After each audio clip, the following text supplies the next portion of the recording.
Hey, good morning, everyone. My name's Michael Benner, and this is The Wisdom of the Soul, brought to you by the Ageless Wisdom Mystery School. We're near Palm Springs, California, which a week ago was very wet, I must say. But we survived, we've dried out, and everything is good again. And the desert really seemed to enjoy the water. Everything perked up. All the plants seemed to be happy. When I was a kid, there was a Walt Disney thing that we used to watch on, what did they call that? Disney's Wonderful World of Color or something. And there was this documentary called The Living Desert. And I was in Michigan. I grew up in Michigan, so I had never seen the desert except through this documentary. And my favorite part was the flash flooding. And afterward, all the little critters came out of their burrows and the flowers began to bloom. And Disney was big into flowers blooming. And you remember Fantasia dancing around smiling faces. And that's colored my experience of the desert ever since, I think. Maybe that's why I'm here. So I hope the weather is fair where you are and that you're happy, especially since today we're going to focus on depression. We're at about 75 or 76 classes in a row, and it took us to this point to get to the topic of depression. Something that we all know, an experience that everyone experiences. Well, there's a redundancy, huh? An experience we've all experienced on countless occasions. Does depression need a reason to occur? You might think it does, but while there are causes, there don't necessarily need to be reasons for depression. And like the fear and anxiety that we've discussed in the past, there is a feeling of being trapped uh, that results from the vicious cycle of depression, despair, and the muscular tension, the anxiety, and the holding on. So rather than simply talk about depression today, I'd like to talk about its relationship to anxiety and see if we can find a way of coping with it, dealing with it. No problem. Just Eh, get rid of the stool. Make sure you're muted, people. You're not all muted. Somebody's not muted. The vicious cycle of anxiety and depression that can feel like a trap. And, you know, we talked about this with fear a couple of weeks ago. The idea that being stuck is really an illusion. In fact, we're holding on. And of course, it seems silly to suggest that on the surface. Why would I hold on to depression? If I'm sad uh, and filled with despair, which is hopelessness, and maybe loneliness, people often equate depression with loneliness. Why in the world would I hold on to that? But we do, and we call it stuck. And there may even be something enjoyable about depression and the self pity, the feeling sorry for yourself that goes with it, especially acute depression. Chronic depression is a different story. Most depression only lasts a couple of days and then it fades like everything else. Chronic depression is a different story. And before the opening meditation here, I think I should mention that depression comes in different flavors or styles. Um, there is a type of depression that results from physical illness. Um, Certainly not a medical doctor, but I believe thyroid, there's a certain thyroid condition and other maladies, physical maladies, illnesses that can generate a feeling of depression. Just the idea of I'm sick and I feel horrible could be depressing in and of itself. And there is, it seems, a genetic predisposition or proclivity toward depression. If there's chronic depression in your family on one side or another, it's possible, seems to be some evidence that it can be inherited, so to speak, that it's more nature than nurture. But still, we can learn to manage it. We can learn to not hold on so tight and actually let go of it and stand back.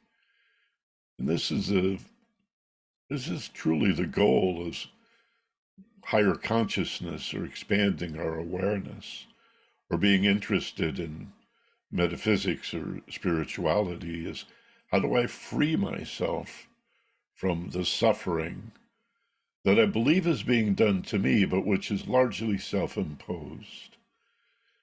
And that's where you find the hope. Even if you're still depressed and still having difficulty dealing with it, because it feels like a burden, doesn't it? It feels like a weight that you have to drag around.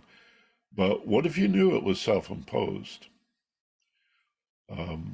Or were willing to consider the likelihood that there's something in the way you're thinking, something in your attitude or your approach to life. Maybe it's as simple as our need, our very strong need, for things to be the way we want them to be. So many of our problems and so much of our heartache simply comes from the desire of things to be different than they are, a rejection of reality. Is it possible that's what depression is? A refusal to acknowledge reality, to face the truth of the way things are because you don't want it to be that way? And we can jump to certain circumstances or conditions that arrive that are indeed horrible and think, well, of course I reject that. Of course I don't want that to be what it is. But which is worse? Suffering the depression of holding on not to what things actually are, but holding on to what you wish they would be instead. Or experiencing the same situation without depression. I mean, how does depression improve things? You still have to deal with reality eventually. And what is that ultimate reality? That we're not the depression, we're the awareness of it. And I'll explain that more completely. And we'll talk about tools and techniques, starting with simple breathing, slow, deep breathing, getting enough sleep, eating properly, you know,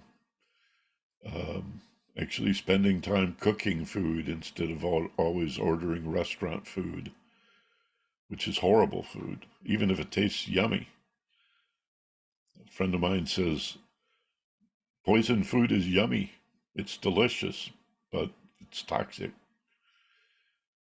Food you make at home takes a lot more work, a lot more work. But again, if it would help you to avoid depression, because your body needs nutrition, right? And exercise and sleep and all these things that we've heard all of our lives, could that be part of depression? Yeah, for sure. And just not breathing properly. You know, when you get sad, when you're anxious for any reason, nervous and worried, your breathing tends to get real shallow. Ever notice? People need to be reminded sometimes to breathe. I think that's what crying is. It's your body finding a way to force you to breathe. So you cry, and then you Take this deep breath. Maybe that's what it's about. The body says, well, if you're not going to breathe, I'm going to figure out a way to force you to take a slow, deep breath. All right, more on this in a minute. Thanks for being here today. And we'll jump into this big time and see if we can come up with some practical tools to help you deal with it and maybe even avoid it. So close your eyes, get comfortable in your chair, your meditation pillow, the bed, whatever furniture supports you. Get a sense of being centered, safe, and relaxed. Sit upright, shoulders back, head up, but not rigid, just nicely balanced. Center yourself. Find your center behind the navel. Think of a round ball, a big beach ball. Wherever you roll it, wherever you move it, as soon as you take your hand off it, it's perfectly still. Because a sphere is always above its center of gravity. Any other object, if you tip it one way or another and let go, it falls back into a position where it is above its center. The ball is always there. Think of that center, bring that to mind. The stability, the groundedness of feeling centered and feeling whole and complete. Even if you're not sure what that means, or even if you feel you're making it up, that's the right feeling.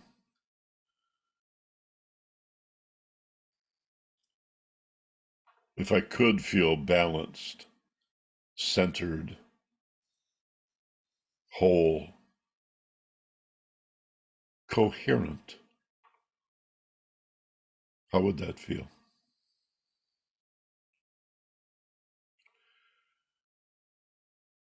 Take 2 or 3 nice, slow, deep breaths, inhaling through the nose. Hold for just a beat as you peak, and exhale together now slowly, feeling a letting go feeling throughout your body beyond where you'd normally stop. Pause for a beat and inhale again. Nice, slow, deep cleansing breath.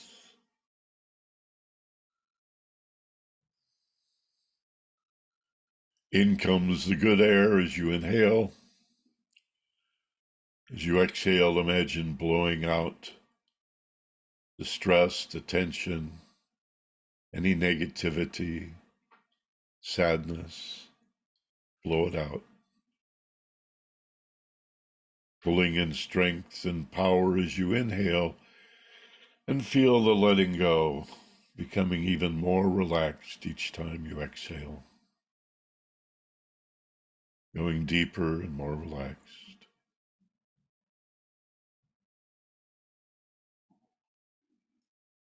And then breathe normally. Turn your breathing over to autopilot.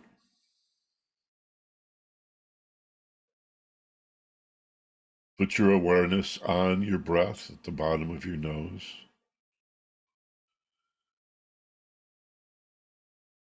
And simply watch your body breathing itself. And feel that letting go.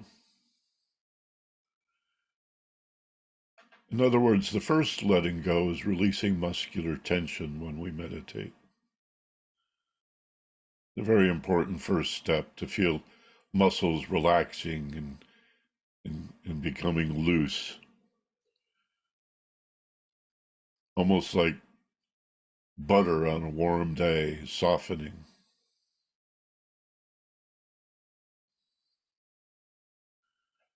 But the second level of letting go is releasing your deliberate breathing. Those slow, deep breaths we took a moment ago, those were purposeful. But when you turn that over to autopilot and allow your body to breathe itself, that's another letting go. Feel that second level of letting go as you acknowledge that your body will continue to breathe itself all by itself.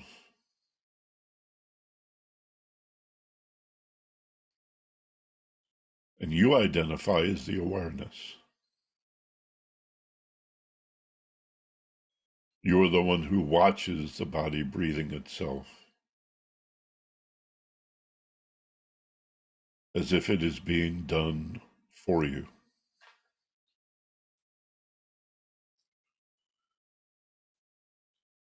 Something is breathing you.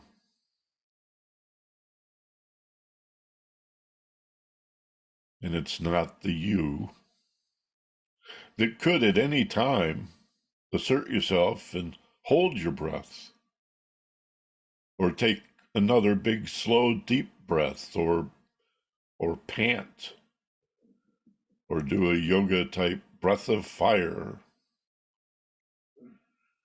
or some other breathing exercise. But right now, no. Now, you're simply the witness.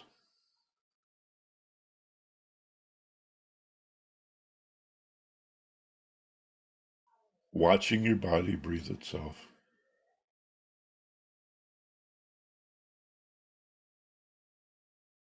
Allow yourself to be intrigued by such a simple premise as so-called involuntary breathing.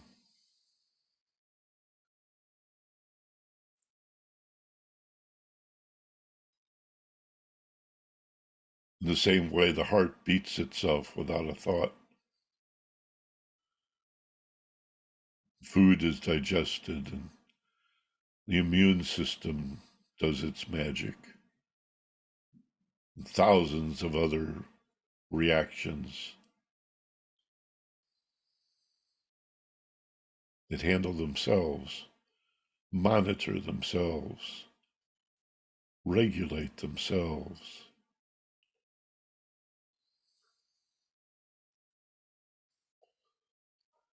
All by itself, without your participation, without your observation, without you monitoring, without your need for approval or your volition. You just let it be. And you know the body gets healthier.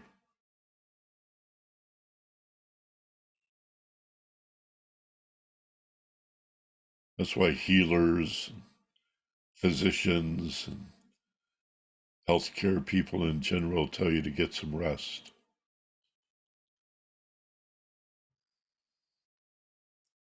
That's when the body heals itself best.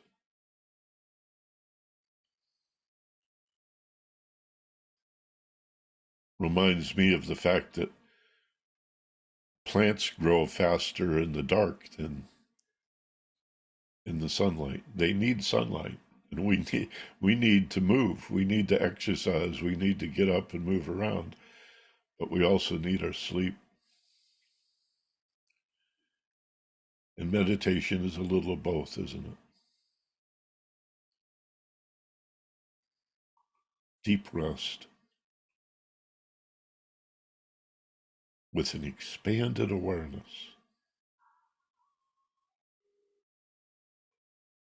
that we develop by watching the body breathe itself. And then in time, we learn to watch the mind thinking all by itself. And while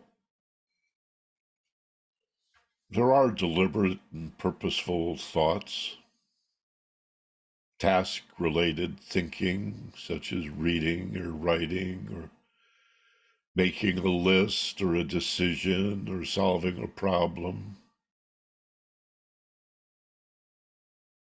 There are those intrusive thoughts, as if the mind or the brain has its own agenda, and our thinking becomes task unrelated. It's just chatter.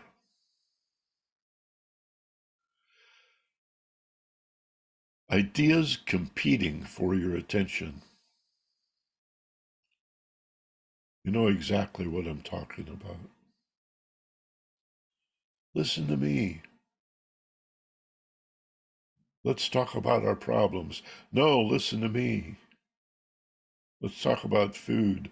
No, listen to me. Did you forget about this problem or that problem? Listen to me. What do other people think? Listen to me. My fear is more important than that fear. Listen to me. Oh no, this fear, this apprehension, this nervousness demands your attention right now. Chatter, chatter, chatter. Those are not deliberate. Those are not purposeful. Those are not task related, though they might seem to be. They're intrusive. They came without an invitation. They crashed the party. And we call it thinking. Is it really?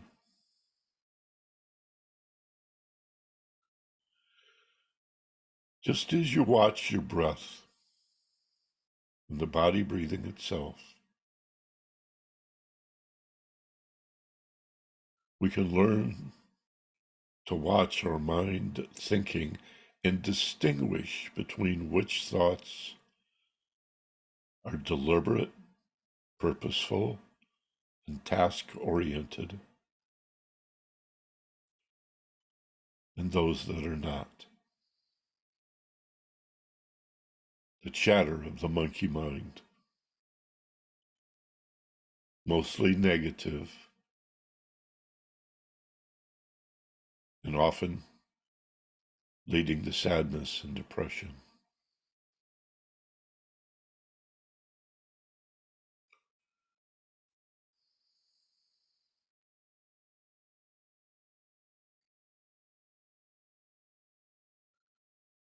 And when we fail to recognize the distinction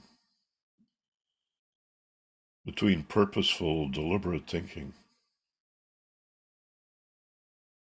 and these intrusive thoughts, you're going to identify with them all, and maybe even say, I believe, or I think. And as a consequence, I feel. We pick up the negative. We believe it. Well, I thought it, so it must be my thought, so it must be true, so I must have to believe it. Really? Do we have to believe every thought that moves through our heads, that petitions us for attention and demands agreement?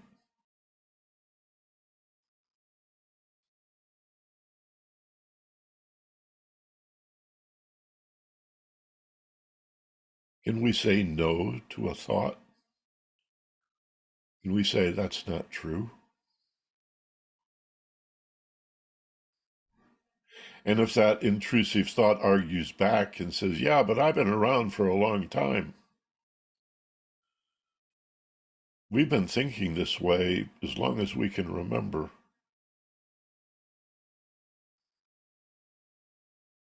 Not all the time, but from time to time, for as long as I can remember, these ideas, fears of inadequacy,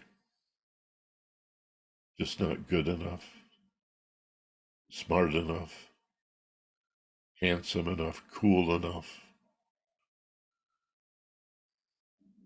worrying about what others think, money worries,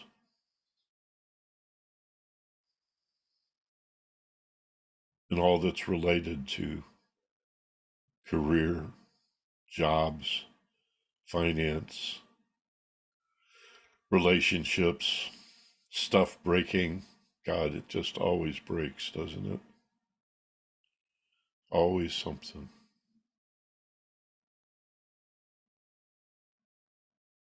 And these intrusive thoughts, filled with negativity and worry and doubt, the essence of anxiety,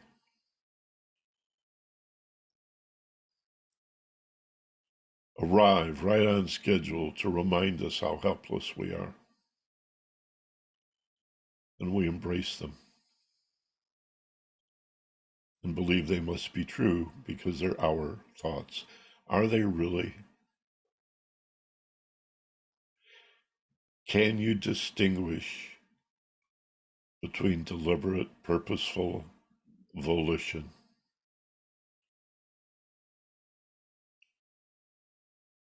and intrusive ideation?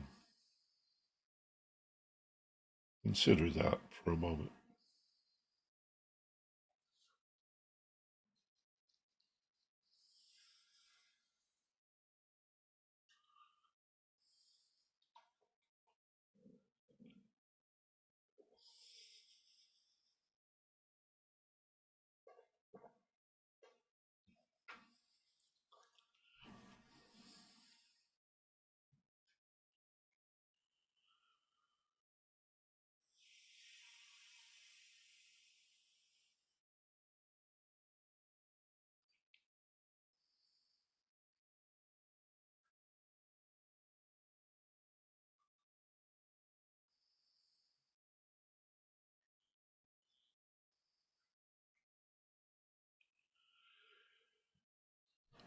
You know the phrase emotional baggage.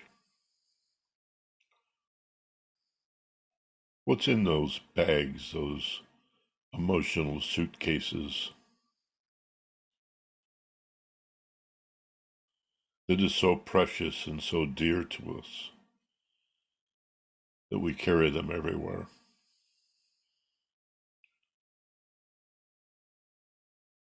Truth is, it's all pain and suffering.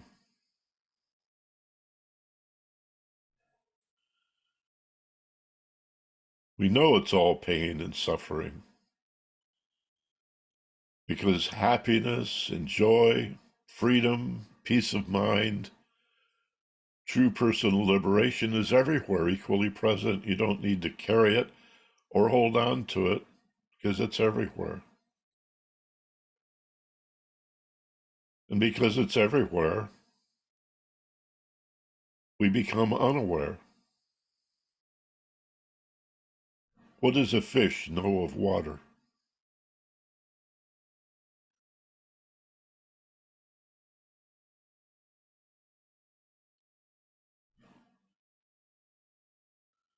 Do fish need to be concerned that their destination will be wet? Maybe they should carry water with them just in case.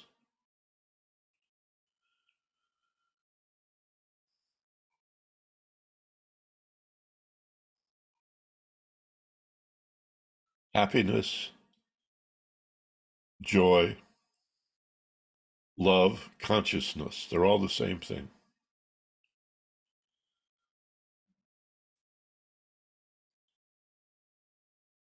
God is a religious word for happiness, love, peace, and joy. It's everywhere equally present. You don't need to carry it. So the emotional baggage, the burden that we drag around with us or that we feel on our backs. Ever notice how some old people are bent over? What is the burden they carry? It's their pain and their suffering. We hold on to it. Fear is holding on. Love is letting go.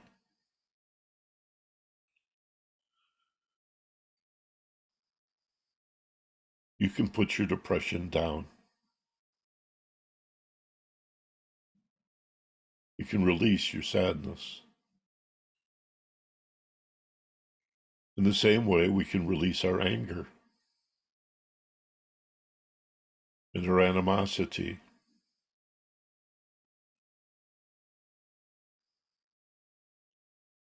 our grief and loss and heartache. And it often needs repetition, you know. One thing for me to say, well, just put it down. But it can be sort of sticky.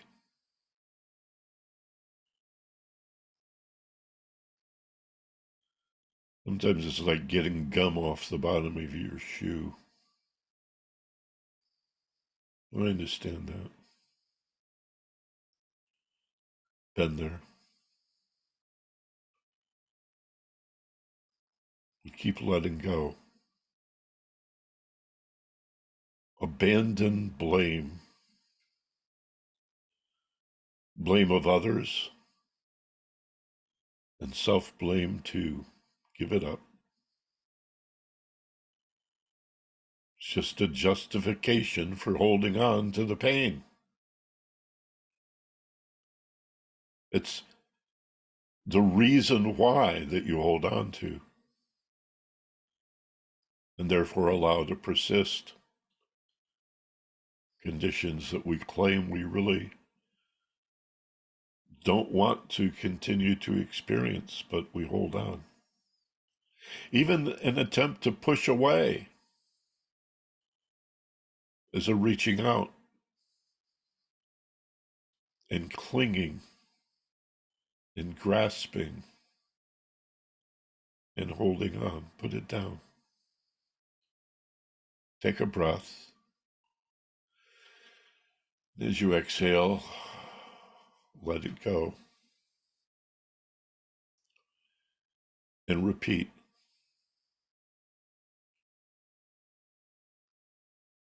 A nice, slow, deep, deliberate breath. Letting go. Accept reality as it is.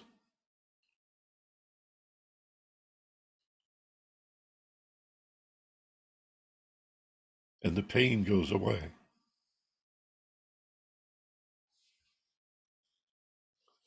It was made out of your resistance, out of our fear of what would happen if I let go.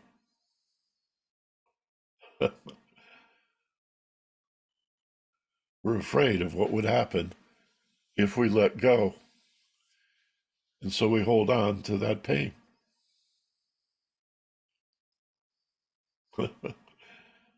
Let it go.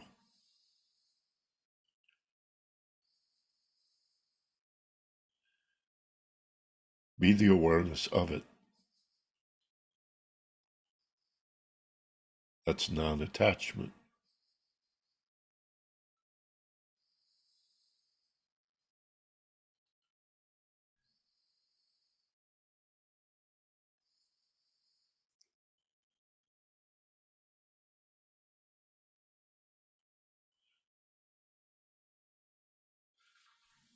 I really like the allegory of the movie, whether you're in a theater or watching a really good film on TV.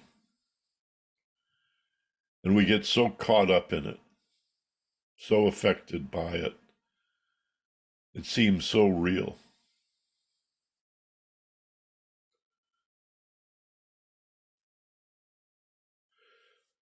But if something happens in reality while we're watching that movie that distracts us, we then remember, oh, I'm watching TV. or I'm in a movie theater and I just finished all the popcorn. You're sort of back to reality. Or if the movie gets to be too much, too frightening, or too sad, just overwhelming in some way, and you find it really uncomfortable, that'll snap us back into reality and we'll remember, oh yeah, I'm just watching TV. Or I'm in a theater.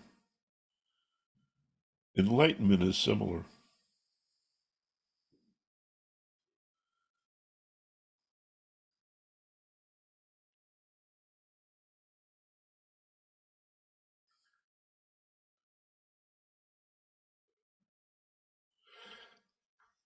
It's like looking into a mirror, and if you are, say, 2 feet away from the mirror, the image in the mirror seems to be 2 feet beyond the glass that is that mirror. You seem to be 4 feet apart. The mirror in between you and the reflection, right? So you're looking at yourself from, let's say, 4 feet away. What if instead you looked at the mirror?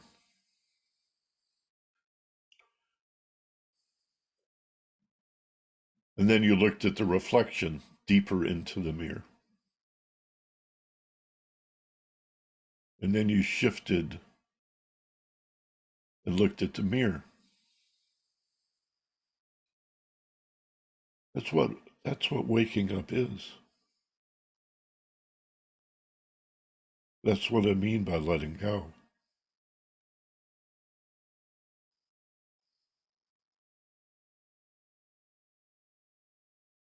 And it makes all the difference in the world when you can finally put down that emotional baggage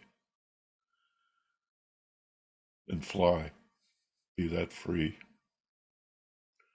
and happy for no reason.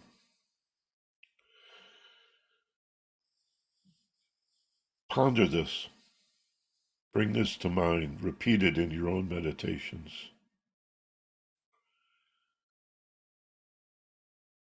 Form the intention to return to the wide awake state.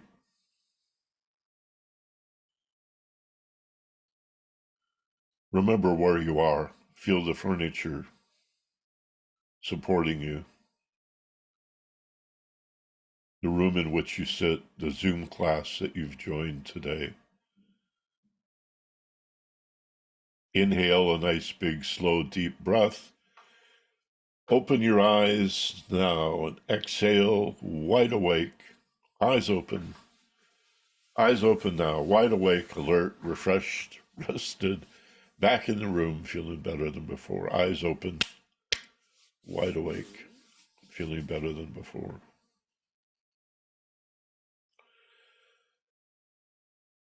I know there's a lot there, but if you just get a few little kernels of it, you can plant them like seeds and let them grow. And little by little, they grow, they sprout, they blossom, they bear fruit.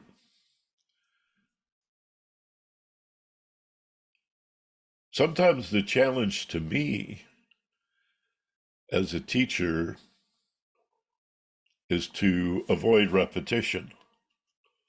And then I remember we need repetition. So I try to find different ways of stating things, different words or different phrases or different metaphors, allegories and analogies, and stories, parables, to avoid redundancy as much as possible so that we can walk around these issues and see them from different angles and look down from above and crawl inside and till it finally gets clear to us that our whole notion of reality is something that we're holding on to for dear life because We really don't have the foggiest idea who we are, why we're here, what we're for, and what it's all about. We really don't. And it's so it's so terrifying to consider that it's just much easier to go about our daily life and affairs of producing and consuming and earning and spending, buying, acquiring, repairing, replacing. To what end? Oh, this will make me happy. I won't be depressed if I had a new car. I wouldn't be depressed. You think nobody ever was depressed driving their new car? Well, if I had a relationship that was better, if my spouse wasn't so bad, wrong, evil, hurtful, nasty, they're doing it to me, then that's why I'm depressed. No,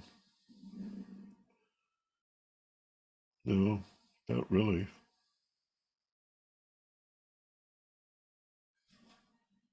It's true that the people who love us the most are capable of saying some of the meanest and most hurtful things to us. But imagine if somebody down the block that you don't know, maybe you only met them once, you know they live 10 doors down, but that's all you know about them. And out of the blue, they say the same nasty, hurtful things to you. Would you feel the same? Well, of course not. Because it's not your spouse, it's not your kids, it's not your parents, it's not someone in your family who has your heart, with whom you're so vulnerable that those words have more power. Could we exert control over that? Do we have any responsibility in that? Is that something we could account for or adjust for? Could you look at somebody who's depressing you with their behavior, who you're convinced is causing your depression? Could you look at them with compassion, understanding that they suffer even more than you do, and that the reason they're trying to hurt you is to let you know in a very awkward and ineffective way how much they hurt? And they're probably not aware that that's their motive. I hurt you or attempt to hurt you with cruel, nasty words and behavior because I want you to know how I feel. I want sympathy. I want love. And the way I get love is to hurt you. Well, wait a minute. That makes no sense at all. But that's what we do. I want them to hurt the way I hurt.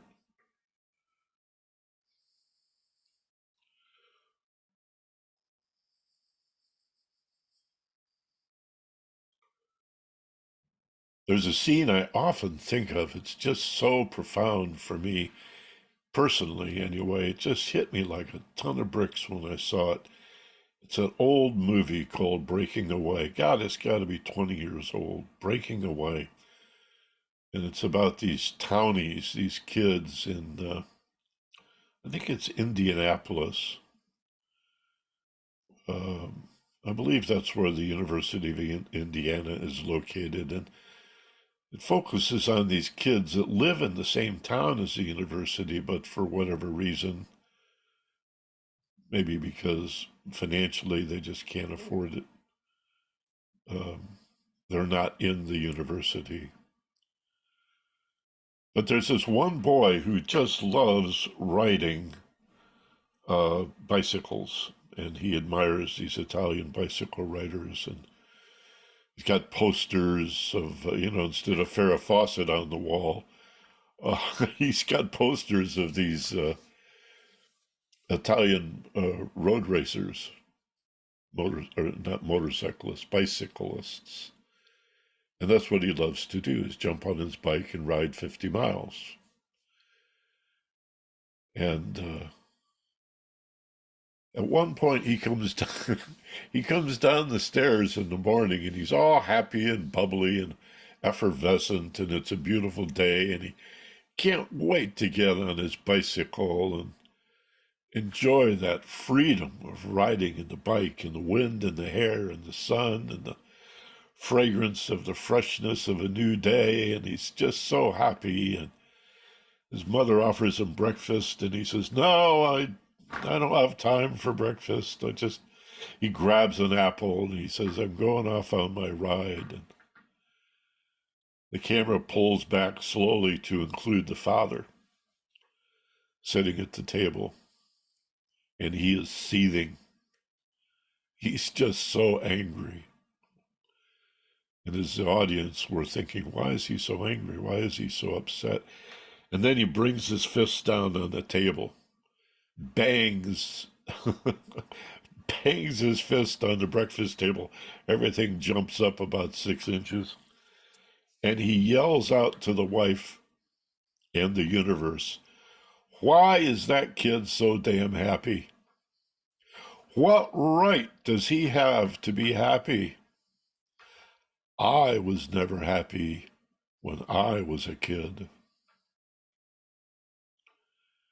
And of course, he's not happy now. He's unhappy. He's depressed about the fact he's never been happy. And now he's angry and jealous that other people are happy. And that's part of how we get locked in the vicious cycle. We call it stuck. But like I said a couple of weeks ago in the show about fear, letting go of stuck, whether you call it fear or anxiety or depression, it's all the same thing. We're holding on. It's a vicious cycle where we don't want to release the justification for our right to be depressed. Look at my life. I'm miserable. I'm unhappy. This is not what I expected. This is not what I was promised. This is not what I want.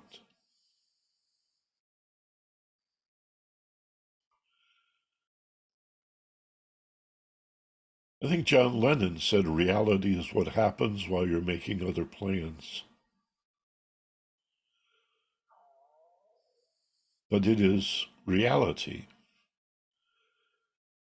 And if we're going to avoid depression and put it down quickly and elegantly when we become depressed, we have to accept reality. We have to accept the truth of things and give up this silly, juvenile, really, it is, isn't it? Need for things to be other than they are, no matter how painful that may be.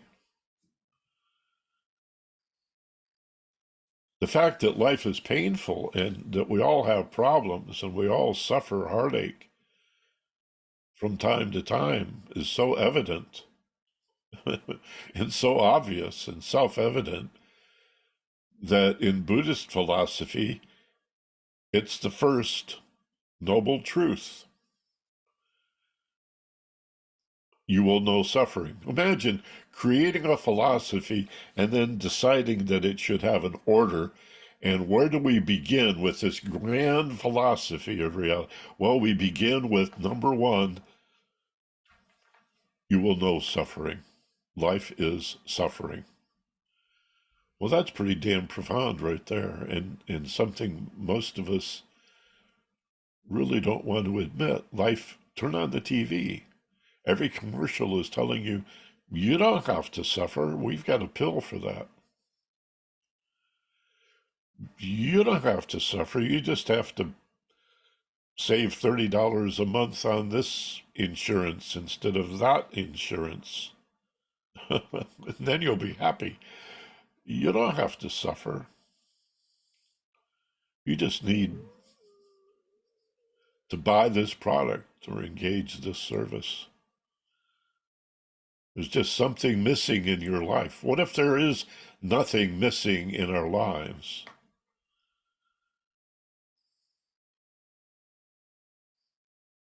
And then I'm reminded of the wisdom prayer about, or the serenity prayer, so called, to accept what you cannot change, to change what you can, obviously, but to accept what you cannot change, and the wisdom to know the difference. There's the rub, right? The wisdom. Where's that interface between what I can change and what I can't? I'll tell you this.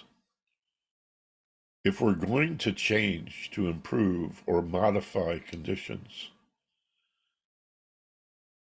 acceptance has to come first. You have to accept the truth and the reality of the miserable situation we find ourselves in. The suffering needs to be accepted and acknowledged as real and true before you change it.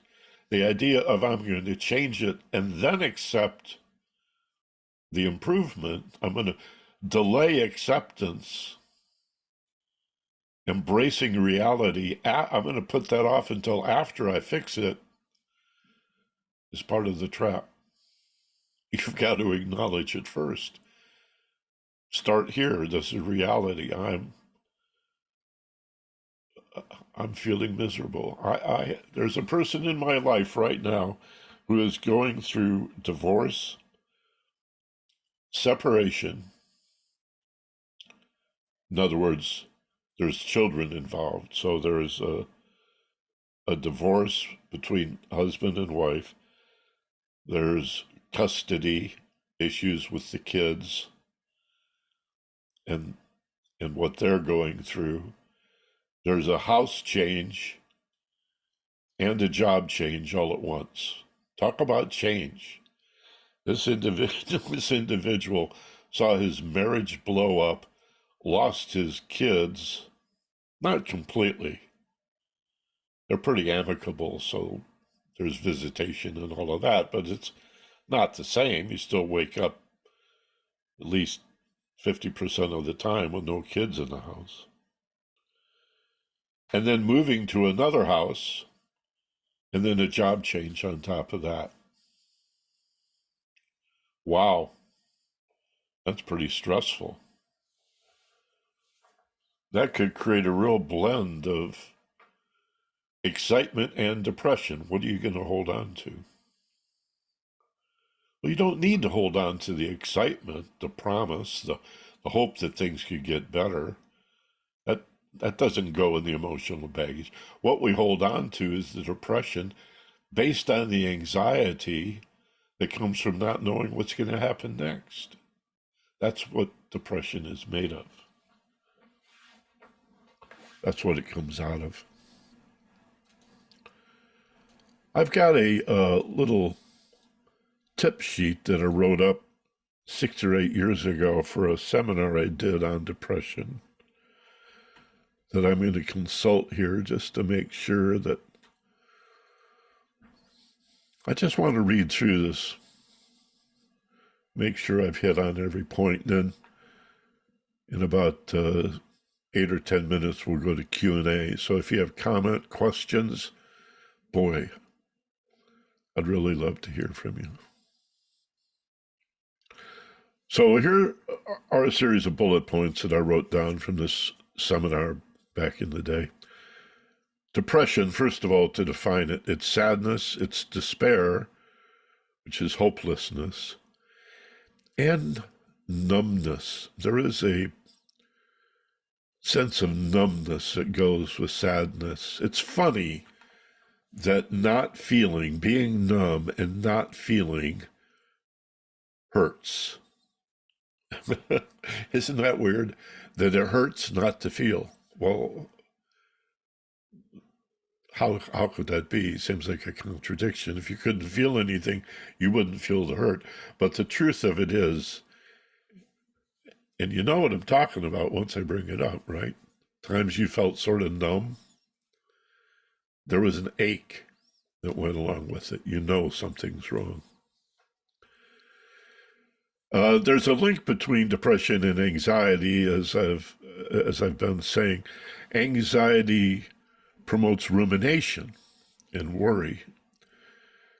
Rumination's a good word. Many people presume rumination means simply pondering or reflection or contemplation or thinking things through. And I suppose that could be one of the connotations of the word, but clinically, what rumination means is turning over the negativity again and again and again with largely unanswerable questions like, why me? That's a real typical form of rumination. Why me? Why is this happening to me? I don't deserve this. What is the cause of this? Why is this happening? And the answer is because I'm holding on, because I'm anxious and confused. And what is anxiety but confusion and unawareness and ignorance? All fear is fear of the unknown.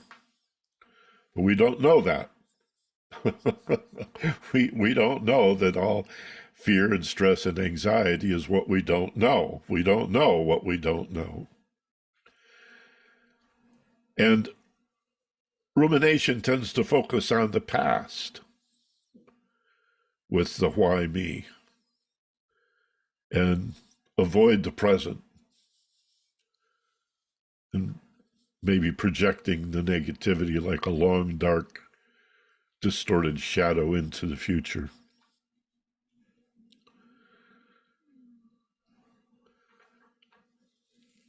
This is interesting. On my little list here, I've got a bullet point that says rumination focuses on the past and asks why me. Worry focuses on the future and asks what if. That's interesting. Also, depression has its ebb and flow. It's not consistent. Some days it's better than others, or some hours it's not so bad, and it becomes sort of a melancholy, kind of a bittersweet sadness. But there's something satisfying about it. It's odd, isn't it? It's like a conflict, a paradox that there's a certain sense of comfort. And I think it comes from the fact that it's so familiar.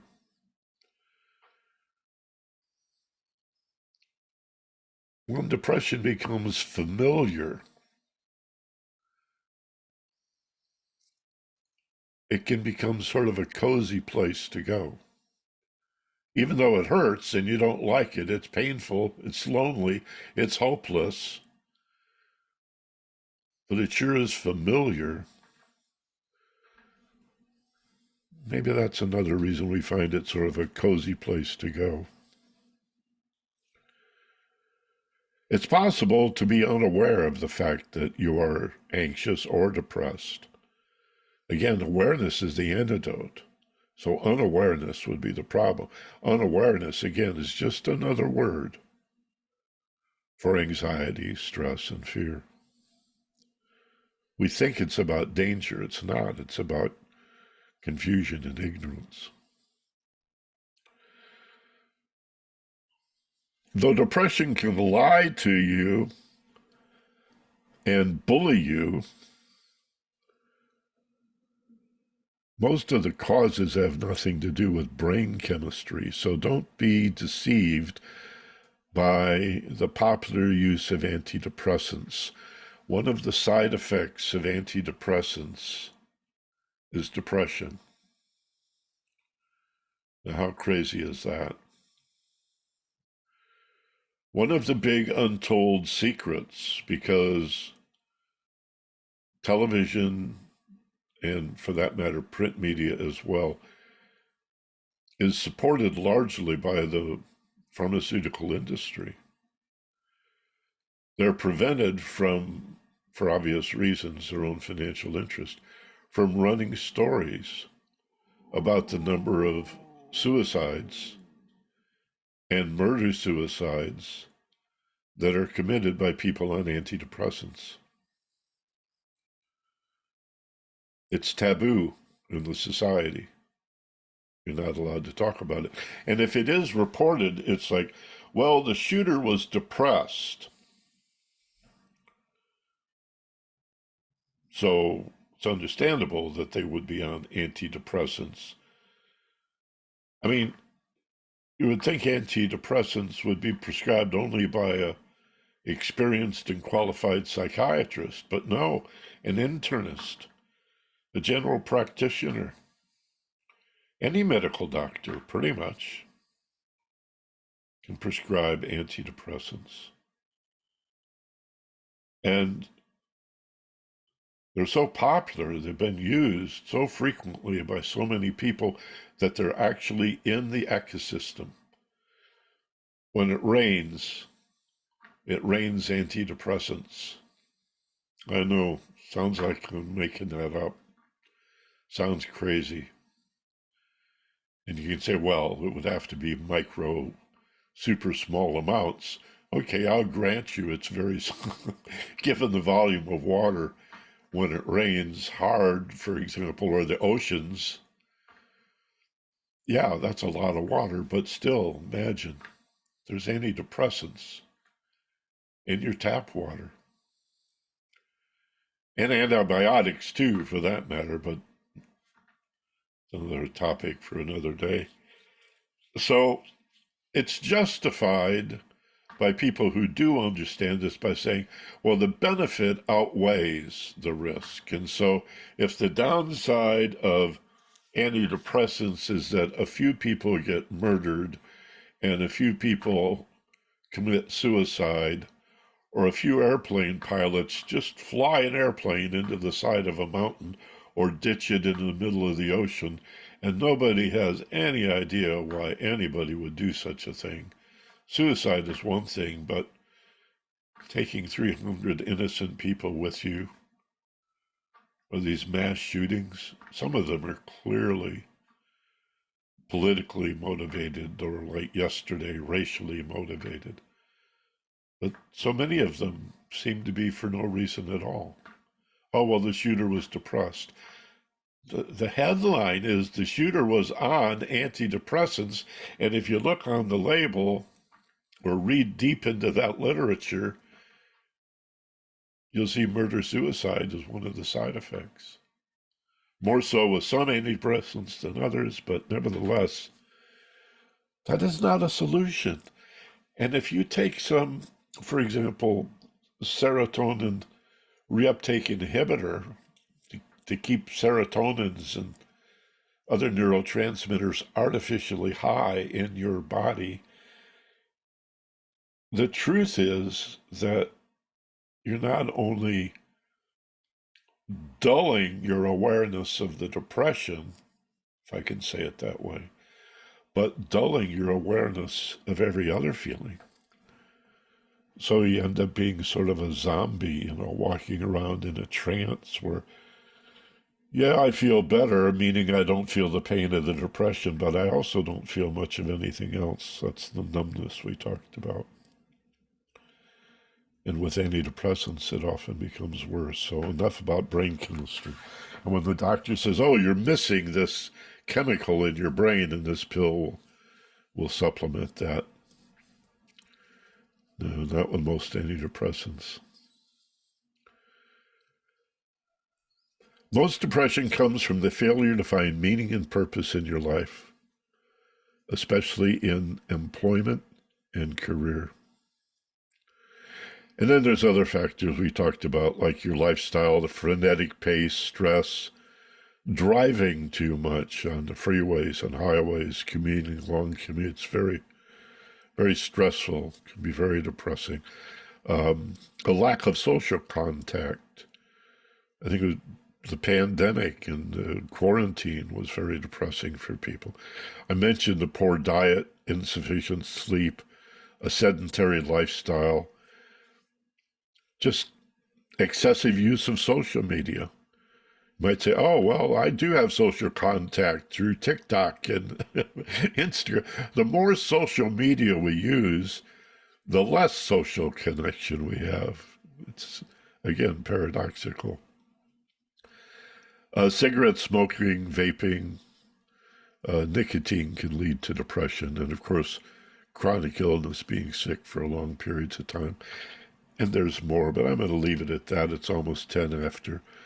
Hannah is our co-host today, so if you want to direct a chat message to Hannah, just say, I have a comment, I have a question, or you can use the reaction box on the bottom of your Zoom window to raise your hand. Most versions of Zoom, that's real obvious how to do that. And if you do have questions or comments, again, everybody has experienced depression at some time or another, so it's something we all have in common. We know how it feels. We know how it lies to us and says, I'm never going away. And you know it will go away because it always has gone away, but it doesn't feel like it's going to ever go away. So we all know the experience. So let's talk about it a little bit. All right. Hannah? Nothing from anybody else yet. Yeah, give him a minute. Yeah. What was your impression? What are your reactions to what you've heard? Well, it's interesting because what I was thinking at first kind of shifted because when I think of depression, and also I kind of think it has something in common with denial in that it's sort of hard to get out of it until you realize that you're in it. And at first I was thinking, you were talking about it kind of being a choice. And I was thinking that those two ideas are mutually exclusive, but it really isn't, because it's kind of like victimhood. Like once you realize that you're depressed, then it becomes your personal responsibility to make a choice about it, And I think what I'm learning from you is that, recognize cultivating the ability to recognize it earlier and earlier is kind of the name of the game. And I've been saying that about some things with my own life as if it's kind of no big deal. But what I'm gathering from today is that that's like, it's a really big deal to have that first step of recognizing what you're doing. And that was just kind of my interpretation. And then also I'm noticing, like, as soon as I accept things in my mind, like if there's a situation I'm upset about, like it happened this morning, I was like, well, okay, I'm concerned about this, but I'm just gonna do my regular day and trust it's gonna work out. And as soon as I did that, the thing I was worried about shifted, so I thought that was interesting. It's very interesting. So awareness is what we're talking about. Let's go back to the simplest exercise, which is watching the breath.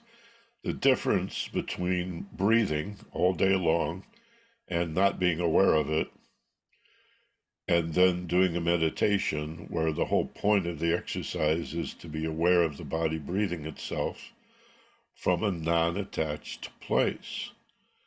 So you can be aware of the fact that you're deliberately breathing, slow, deep breath, hold my breath, breathe faster, breathe slower.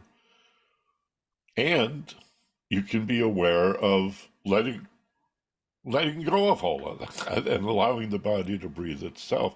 But the awareness is the consistent reality of things. That's the truth of who we are.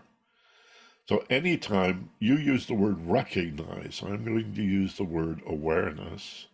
Not that you're wrong. It's just, awareness is consciousness. And to recognize something, or another word I like, to realize, the word real is right in there. To make real, to accept reality is to realize. So self-realization is another word for enlightenment, or spiritual progress, if you will, is to identify as the awareness of being aware. And the final step from I am aware that I am aware, or noticing what you notice, is to be the awareness, the one who notices. And that's not attachment, that's stepping back. That's the difference between getting sucked into the movie and forgetting it's a film and going, wait a minute, it's just a movie, it's shadows on the wall. Or, like I said before, looking into the looking glass to see you on the other side, and then shifting your gaze to see the mirror itself, to look just at the glass. Then you realize you're a reflection. And then you begin to see your life as a reflection of what's going on in your head. So instead of changing the world or needing other people to change or running to the movie screen to try to edit the film, you say, I am the projector. This is my movie, right? My life is a projection of what's going on in my mind. And I so strongly identify with that. I mean, it's clear that we identify with this physical reality. We just think we are the body that carries us from place to place, and we think we are these objects. Some people think they are the clothes they wear. Some people think they are the successful husband or the trophy wife. Some people think they are the house they live in, or the country club they belong to, or how much money they have in the bank. We're not any of those things. And most people go, well, yeah, you're right, Michael. We're not our material goods. Well, we're not our material bodies, and we're not even our thoughts. So we're also not our feelings. Once we become aware that we are the awareness behind all of that, and that's the freedom. That's how we let go of fear, anxiety, depression, Hey, MB, and and the suffering that is where life begins. Yes. we have a hand and a little comment, and I'm gonna go with the comment first because I think Jack had his hand up and then he chatted me. And he just said in the chat what I experienced in the meditation. So I'm thinking, Jack, would you like to share about that with us? Yeah, yeah. Well, I'm one of those very chronic kind of depression persons, going back to fairly early childhood. So I really do tend to think of sort of identify with the depression. I'm a person that feels this way. I'm what they call anhedonic. I don't feel pleasure that easily. But during the meditation, I was able to separate from that and become aware of sort of my natural feelings underneath that. Like, oh no, when you are depressed, you tend to like remember every time you've been depressed, and you see the world through that lens, and it seems very consistent. This is just how things are. So it was a bit surprising to experience how alive I was underneath that. Oh no, that this is actually me, and it doesn't really require uh seeing things through that depressive lens. It's just there, and it's actually there. It's like complete. You used the word complete a few times, and I was using that. Well, what does it feel like to feel complete? Oh, well, that's what it feels like, and it's there. It's not something that I have to create or think positively about or even try to change my thinking. It's just what's actually there underneath it, and it's like discovering a treasure. It's like, oh, it's been there all along. So anyway, that it was surprising how clear that was. Sweet. It's so nice to hear. I was waiting for you to say what you finally said, and it was there all along. Yeah. So this is not a matter of attaining, it's a matter of letting go of everything that is not happiness. Yeah. And what remains is the joy that was always there. Yeah. Because fighting the depression just seems almost like an impossible task. It is. Because it's just overwhelming. It's always been there. What the hell are you going to do about it? Well, That's it looks like that's let go and see what else is there. that's the vicious cycle. When you're fighting depression, it's a concession to depression. So it's depression fighting anxiety, which fights depression, which fights anxiety, and sustains itself through that. It's like that monster in the old Star Trek episode. I don't suppose anybody will remember, but in the very first Kirk and Spock series, there was a monster in one of the episodes that fed on fear. Well, what a perfect monster, because it was scaring people and then using the fear to become more ferocious, which frightened people even more. And then it became even more dangerous until our hero, Kirk and Spock, figured it out and they started laughing at the monster and it dissolved and ran away. That's the vicious cycle, or an example of the vicious cycle. But also, I have to point out, not to be critical, but because I'm so happy to share your joy, that you 3 times you said, "Oh no," in recounting the experience, instead of "Oh my" or "Oh boy."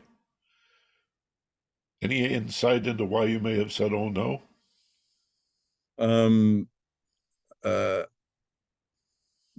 the only thing that comes to mind is that, well, what you actually mentioned about the familiarity thing, the depression is so familiar that it almost feels like Yes, dying to become yes. something else.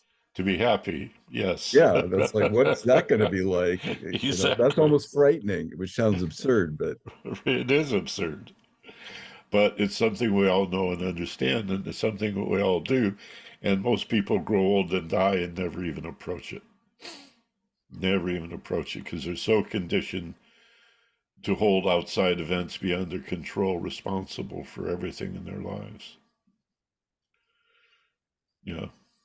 Excellent. Thank you. thank you. And who else? I'm gonna call on Rick. He's got his hand up. Hey, Rick. Hey, Michael. I wanted to share an insight that was one of those nuggets that you mentioned that's just a great reminder that some of the things that I love in meditation, I'm able to go to those places, but I often forget them as I move throughout the day when in times where I'm not meditating. And when you made the comparison to the mirror and seeing, my reflection, if I'm 2 feet away and I'm seeing myself 4 feet away, but then actually looking at the mirror and being aware that that's the mirror. And I actually did that while we were on, while you were talking about it, just to see what that experiment would look like. And it was profound because it's right there. And every time I see a mirror now, I can't unsee that. And I just wanted to share that that was an amazing takeaway and nugget. And thank you. Wow. Joseph Chilton Pierce, a humanities professor who wrote Crack in the Cosmic Egg in the mid 1970s, as a result of his wife suffering and eventually dying from cancer, and his frustration with the medical establishment. He began to explore all manner of phenomena in in Cracking the Cosmic Egg, for whatever reason, he talks a lot about firewalking and the ability of the firewalker to suspend reality, to to put in abeyance basic laws of physics through faith and manipulating their belief systems. I had the good fortune of interviewing this man, and one of the things that he said to me that I've retained, obviously, and thought about countless times, because it's just so rich and profound and demands, forgive the pun, reflection, is that man's mind is a mirror of the universe mirroring man's mind. Have you ever been in an old barber shop where both walls, opposing walls, had mirrors on them?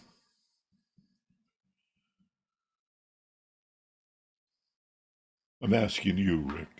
Oh yeah, and I'm and remembering what that looks like, and it's sort of this infinite ping pong Right, back and forth until you can't even see beyond it. exactly. And the only problem is your head gets in the way. So you move your head out of the way to see further down the tunnel, but then the tunnel bends because your head is at an angle. But you never do see the back of your head. But you see this, as you say, this reflective ping pong of, like Russian nesting dolls, this reflection in a reflection, a reflection of a reflection of a reflection of a reflection. But whoever looks at the surface of the mirror, that's enlightenment.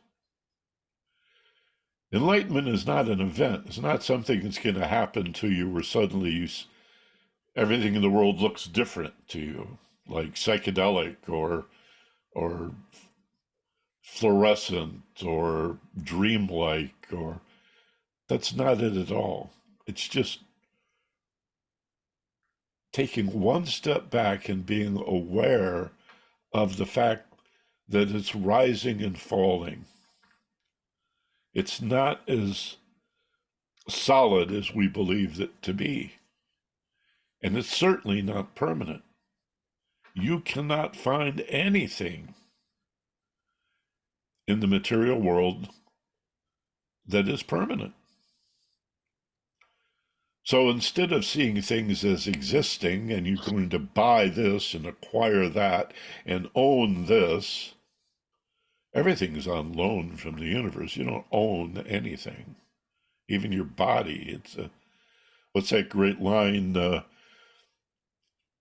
Heraclitus said, "No man ever steps in the same river twice, for it is not the same river, and he is not the same man." Everything is in flux. Everything is everything is in decay, like the reflections in the mirror or the movie. Where does the movie go? You're sitting in a movie theater. You and I are sitting in a movie theater. The movie ends. The screen goes dark. Where did the movie go? I'm asking you, Rick, where'd the movie go? It was never there Right. Where is it? in consciousness and awareness. Don't get too far ahead of me. Okay. In the allegory, the film itself, the movie itself, where is it? Oh, in the projector room. Right. So where did it go? It's still there. It went nowhere. Yeah.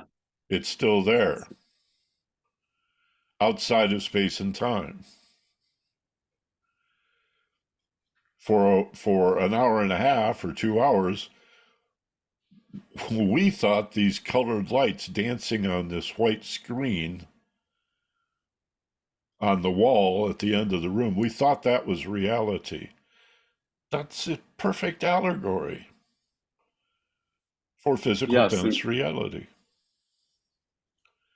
Only instead of we ex- dancing on the white screen, it's dancing behind your forehead and between your ears.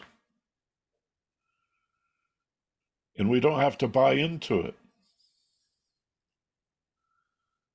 We can enjoy it. We can watch it. Even if it's horrible, even if it's painful, even if it means you, you, you know, somebody you love dies, or somebody you love suffers, or you just lost your job,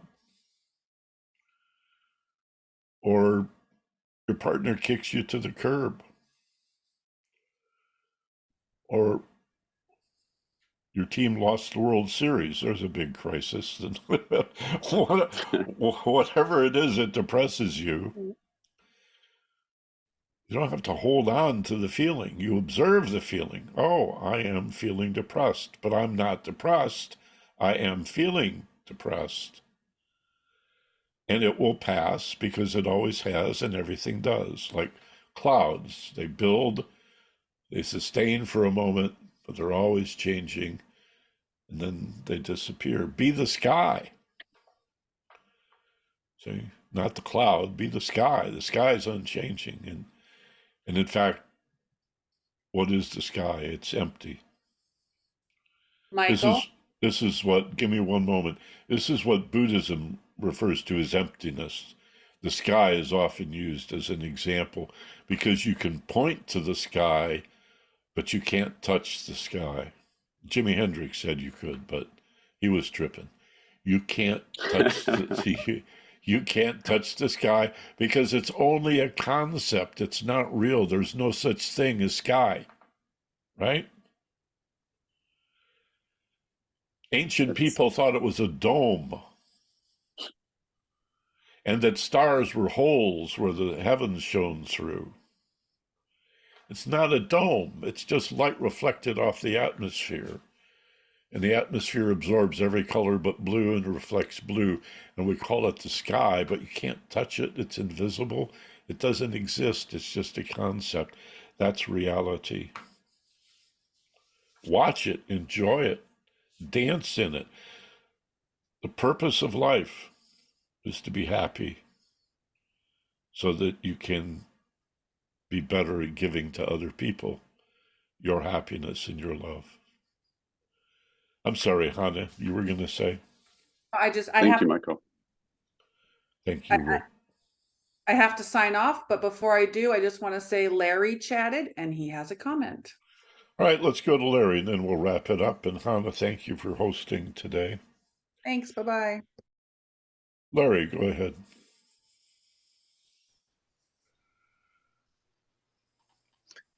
A few years ago that supports what you were talking about earlier, and that is that there was a dramatic increase in gun violence when the SSRI drugs came out. So, Yeah. I mean, I just support what you said earlier in your monologue. So that's, Yeah, we need to fix such problem and not mask it, right? exactly. We need to face our depression, embrace our depression. And it's like a little child in a Halloween costume. They may be very scary until you turn and confront it and say, take off that stupid mask, that silly costume, and reveal yourself to me. Alan Watts once said, I heard Alan say, if you encounter a ghost on the trail, give it a hug. If fear chases you in a dream, and we all have dreams where we're terrified, instead of running and jumping off a cliff, stop, turn, and confront the fear. It's actually a friend. It's an ally trying to get your attention. It's chasing you, it's haunting you because it has a gift for you. And do that enough times and you become fearless. You'll still be scared from time to time and depressed from time to time, But how quickly can we recover and say, wait a minute, I remember now, this whole game is rigged. Fear, depression, just ways of getting my attention. Turn, face it, embrace it. Say, what's my gift in this? What have you got for me? What growth lesson can I receive from this horrible situation that I'd give anything to avoid? Well, life has lessons, and if we'd give anything to avoid it, then life is going to find increasingly challenging and hurtful ways to get our attention until we get to the point where we can no longer avoid it. And life said, you know, I wanted to give this to you a long time ago, but you were too busy to take a look at it. So the feather's touch becomes the push, becomes the pointed stick, becomes the knock over the head with a brick, if that's what it takes for us to turn and confront what we've been running from. And then you become fearless, like there's nothing to fear. This is just all a game that delights the player. Eventually you will become delighted at the prospect. There'll still be things you wish you didn't have to go through, things you'd like to avoid, times you just gotta cry because it hurts. But surrender to it. Keep letting go, and you'll come up all clean and pink and shiny and smelling like a rose, like a new spring day. Honest. Larry, thank you. Rick and Jack, thank you guys for your questions. We're a little bit over, but I appreciate everybody sticks around for these questions, and so I really appreciate people that step up and comment, ask. We'll be here next week and every week, so certainly hope you'll make it a point to join us when you can't. We're on YouTube at Ageless Wisdom Mystery School. The audio podcast is condensed. We edit out the meditation and the Q&A, so it's a nice 30-minute plus or minus a few little piece of the action. The audio podcast is everywhere, wherever you get your podcasts. Search Ageless Wisdom Mystery School. And my website is michaelbenner.com if you're interested in the one-on-one and the personal intensive. Namaste. Aloha. Salam. Please unmute.